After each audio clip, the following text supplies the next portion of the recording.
Hi, I'm Dr. Sarah Einstein, and I will be your professor this semester for English 2700, Introduction to Creative Writing Online. And today for our first class session, I just want to go over the syllabus with you and make sure that you've signed up for the course that meets your needs. The first thing that I want to talk about are the student learning outcomes. This is a creative writing class, but it's actually going to help you meet your general education requirements by making sure that we meet a few key goals.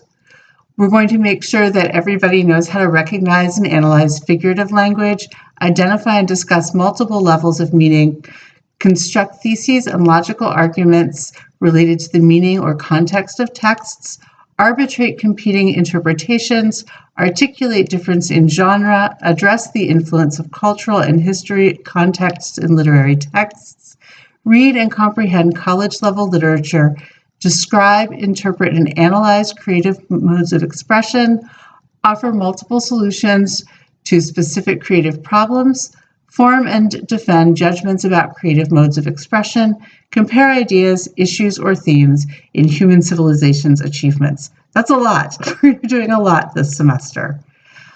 I have some good news when we talk about course materials. You do not need to buy anything for this class. You don't need to buy a book. If you found one at the bookstore, there was an error, take it back, get your money back. You don't need a book for this class. All the materials for this class will be provided for you for free through our UTC Learn site, so no books are required. Course assessment and requirements. This is, of course, what probably you're most interested in. How do you get an A in this class?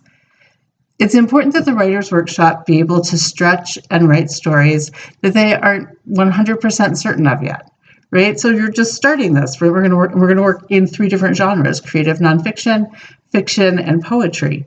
And you might be really great at one of those 3 or 2 of those 3 and not so great at another one. And so it's the problem, am I going to grade you on whether or not you're a great poet? Well, no. I'm not going to grade you on whether or not you're a great poet. We're all just starting out. We all have room to improve. I want you to be ambitious. I want you to be daring. I want you to try risky things. Because of this, your grade in this course is largely dependent on your doing all the work of the course, rather than on how well you do specific high-stakes assignments or exams.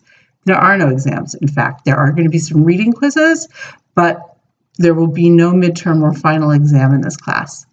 Here's how the workload breaks down. Reading quizzes are 20% of your grade. Workshop drafts, the work that you write and turn in for your peers to review, will be 25%. Peer review is 35%, and your final portfolio is 10%. We'll go over what each of those things is and what you'll need to do to adequately complete them. The reading quizzes, each week will begin with readings and a recorded lecture. Most of the time you won't have to stare at me. You'll be able instead to see the lecture on PowerPoint. But I wanted to introduce myself as a real person to you first off. There'll be a simple content quiz after you read the material and view the video. It's mostly to make sure that you've understood the primary concepts and that you haven't missed any key information. Since we don't have a classroom for there to be back and forth and discussion, it's just a way for me to make sure that you are getting what you need to get out of the lesson before you proceed to try to write something on your own. Workshop drafts. You're encouraged to experiment with form, voice, content, and other craft elements when drafting your workshop pieces, and it's expected that some of these experiments will be less successful than others. However, they still should be polished drafts that are free from spelling and grammatical errors, which is to say grammatical mistakes, not intentional deviations from grammatical convention for the sake of art. There's lots of times where I think a sentence fragment's a lot better than a sentence. You will receive full credit if you turn in a clean draft that meets the length requirements of the assignment. Work that does not meet the requirements or is riddled with error will receive partial credit. Late work will not receive any credit. And I'm going to have to say this a bunch of times, and you're going to think, oh, she's so mean. But the way that online courses work and the way that workshop courses work in some ways play against each other. Online courses, there's the sense, oh, you can get to it when you get to it. Workshop classes, on the other hand, are dependent completely on group work. And you're going to have group work almost every week in this class. And for that reason, work can't be late. because your peers need to be able to schedule when they're going to do their part of the work. Peer review. Workshop is the heart of the creative writing classroom. And when we say workshop, what we mean is getting feedback from other class members on the work that you've done. It's where we come together to share our work and offer our suggestions as fellow writers to one another in a constructive manner that privileges the needs of the text. What I mean by that is that when you're giving feedback, you're not talking about the author, even when we're doing creative nonfiction. You're not talking about the author, you're talking about the work. And sometimes what things need goes counter to what the writer has done in an early draft. And we need to be able to say that, but we need to be able to say it in a constructive way.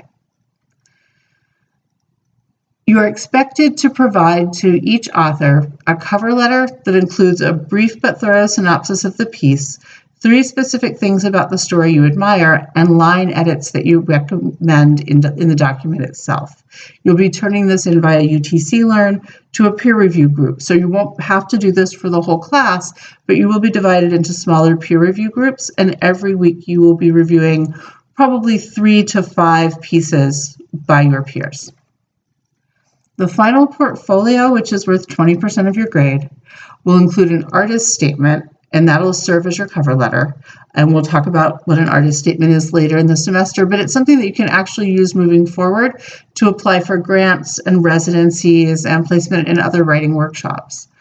You will also include revisions of 3 of the projects that we're going to work on. They can be whichever one you choose, but one from each genre. So you will be taking one of the pieces that you submit from workshop for each genre and revising it until it's a finished, polished piece to turn in for your final portfolio. The grading scale in this class is a simple 90, 80, 70, 60 grading scale. Attendance is really important. Well, I can't have attendance, right? I am on a computer, so who knows what time I'm going to get to class.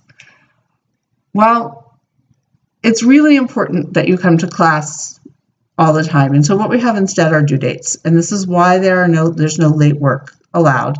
You can probably still get an A in the class if you miss 2 reading quizzes, 1 reading quiz and 1 peer review, 1 reading quiz and 1 creative assignment. But more than that, and you're really hurting your grade and you're starting to look at a B, my guess, and it sort of depends on which thing you miss because they're weighted differently, is that if you miss 5 or more assignments, you probably cannot get higher than a C in this class. And if they are consistently of the same type of assignment, let's say you're doing the reading assignment and you're turning in your creative work, but you're not responding to your peers, you never do peer review, that would be a failure to complete one of the major parts of the class. And so even if you had enough points to sneak by with a D or so, I don't think that you would pass the class because you wouldn't be engaging in all of the work of the class if you just declined to do one of the 3 major things that we're expected to do in the class. Due to the nature of workshop, I don't take late work.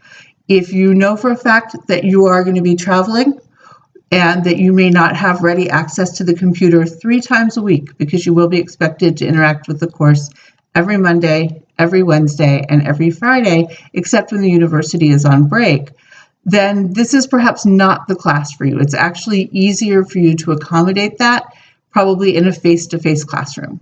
It's going to be more difficult for you to keep up with the work in a computer classroom if you know you're going to have a period of time when you don't have access to a computer. The accommodation statement. We all have different ways of learning and different ways of learning effectively. I hope that having signed up for a computer learning class, you are aware of your own learning style in a way that will allow you to succeed in spite of the fact that there's not the same back and forth that there is in a traditional classroom. There are some other benefits. We have more time to think about our responses. It's easier to have a sustained conversation than it is in an already full 50-minute class. So I think that there are some good things about this, but you may find, even if you are not a person with a disability, that there is some accommodation that you need to your learning style. Feel free to ask me. If there's something that would make this work better for you, all you have to do is send me an email, send me a text, post something on the message boards for the class, and we'll do our best to accommodate that. Also, if you are on campus or in the Chattanooga area, feel free to come by my actual office hours, which are on the syllabus. My office is in 310 Holt, and I'm always happy to see you. Online students are just as welcome at office hours as non-online students. And I'll be providing you with a Google Chat name. It is Sarah, SARAH, EMC2. And that is my Google Chat name. I will also make sure that the instant messaging app is open during my office hours so that you can reach me that way. I want to go over what we're going to do this week, and it'll set a pattern for how the rest of the weeks are going to go. On Monday, which is today, we have this introduction, right? And you'll take a little quiz about this afterwards just to make sure that you got the most important things. You're also going to watch a video called The Beauty of Being a Misfit by the author Lydia Yuknavitch. Once you finish watching both of those videos, take the reading quiz, which is due by midnight on Monday. Because it is the first week, this is going to be my one exception to not accepting late work. I will accept that through the end of the week, but you'll have other work that you have to do too, and I want to make sure that you're able to keep up with that. On Wednesday, you'll read Anne Lamott's Shitty First Drafts, which is found in the week one folder, and take the reading quiz for that. On Friday, you're going to do your first piece of creative writing. It's a piece of creative nonfiction called The Writer Writes. And there is going to be an assignment prompt that you will find in the week one folder, but I also just sort of want to tell you what it is now. So The Writer Writes is a way to get you to look at all the pre-writing work that you do, how you do it, and to help you plan appropriately. So most of us who write and who are professional writers sit down at the computer and say, all right, I'm going to start writing. This is my morning writing time. And then we do a bunch of other stuff. Because writing is hard, and it doesn't actually ever get to the point where you're like, oh, no problem, man. I'm just going to sit down and I'm going to hit the keys and it's going to be great. And I'm just going to write 5,000 words every day. Nobody writes 5,000 words every single day. People who say they do scare me, and I don't actually really believe them. But so what I want you to do in this assignment is to think about everything that happens from the time that you sit down at the computer and the time that you actually start writing. If you haven't done much creative writing, this might be what happens between the time you sit down at the computer and the time you start working on, say, a composition paper or an essay for a high school class. But I want you to think about what it is. And I want you to write this in the third person. So this is to get you thinking about yourself as a writer. So you will be writing things like, the writer sits down at her computer. She turns it on and opens up Microsoft Word, fully intending to get started on her day's work. But she notices that she's gotten some emails the night before. And of course, there's Facebook to check. So first, the author reads a bunch of emails, most of which are Groupons to go do things she doesn't have time to do. She answers some Facebook messages from friends, posts a couple of cute cat pictures or angry political posts, depending on her mood. And then she goes back to the Word document. She types a couple of words. She's not really sure that she's going in the direction she wants to go in. And so she gets up and makes herself a second cup of coffee. While she's in the kitchen making the coffee, she notices the dishwasher needs to be unloaded. So she unloads the dishwasher. Then she sits back down at her computer with her cup of coffee and types a couple more words, but she doesn't like them. She doesn't feel ready to start this, so she gets up and wanders around the apartment, moving stray magazines back to where they belong, doing a little general tidying. Finally, about an hour after the writer sat down to write, she sits down again with her half-drunk cup of coffee, and finally, she starts getting some words on the page. So this is the Writer Writes. This is how I sit down to write. And it does usually take me about an hour between the time that I open up my computer and intend to start writing and the time that I actually get any writing done. And I really encourage you to think about what that time is, but also not to beat yourself up about it. Almost every writer does this, and it's part of what we call the pre-writing process, the getting ready to write. You're really putting yourself into a place intellectually where you can explore with words whatever's on your mind, whatever you want to play with. And for most of us, moving from the way that we usually interact with the world, which is interpreting information rather than providing it, we need a little time to move between one or the other form. So I encourage you to not feel bad if there's a half an hour or an hour or 2 hours between the time that you sit down to write and the time that you do write. But I do want you to think mindfully about that. And so that'll be the first creative writing assignment. And that one you will submit just to me. Your peers will not be reading that one, but that's due on Friday. And the due dates for everything are by midnight or 11:59, because midnight is confusing.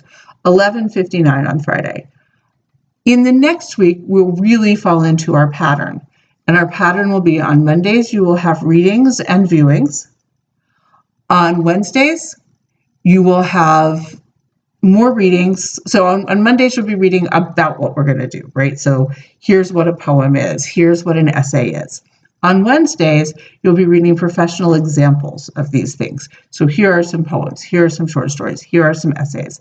And on Wednesday, you'll be discussing those on the message boards. You need to have your first post up by midnight at Wednesday. I'm hoping you will also have some follow-up posts.